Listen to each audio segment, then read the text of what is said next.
తెలంగాణ జాగృతి అధ్యక్షురాలు కవితపై TPCC media coordinator Srikanth Yadav తీవ్ర విమర్శలు చేశారు.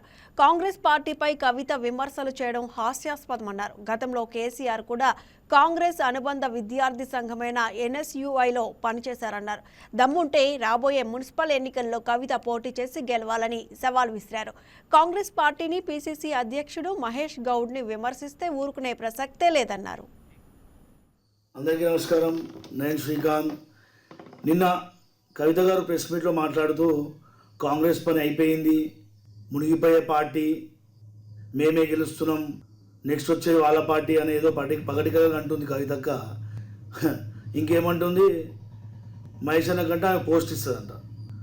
మహేషన్నకు పోస్ట్ ఇచ్చే స్థాయి అనేది ఏం మాట్లాడుతున్నావు కవితక్క? నువ్వు ఒక ఆడపిల్ల నీకు అక్కని మర్యాద ఇస్తున్నావు, అది పెట్టుకోండి మీరు. నువ్వు మహేషన్నకు పోస్ట్ ఇచ్చేంత పెద్ద పోస్ట్ అనుకున్నావు అనేది. మీకు దమ్ముంటే ఈ మున్సిపాలిటీ ఎలక్షన్లో గెలిచి చూపెట్టండి, అంతేగాని మా మహేషన్నకు పోస్ట్ ఇస్తా, మీ నైనా పార్టీ పెట్టకముందే మహేషన్న లీడర్, ఒక ఎన్ఎస్యుఐ, ఒక యూత్ కాంగ్రెస్ 1994 అసెంబ్లీ కంటెస్ట్ చేసిన ఘనత మహేష్ అన్నది. మీరు మహేషన్నకు పోస్ట్ ఇస్తారా? తస్మాత్ జాగ్రత్త. మాటలు తిన్నగానియండి.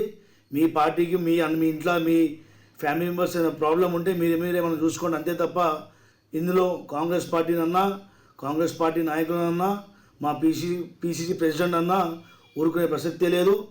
కాబట్టి జాగ్రత్త అని హెచ్చరిస్తూ. Please subscribe to YKTV Network. Please subscribe to YKTV. Please watch YK News. Don't forget to subscribe YK News channel.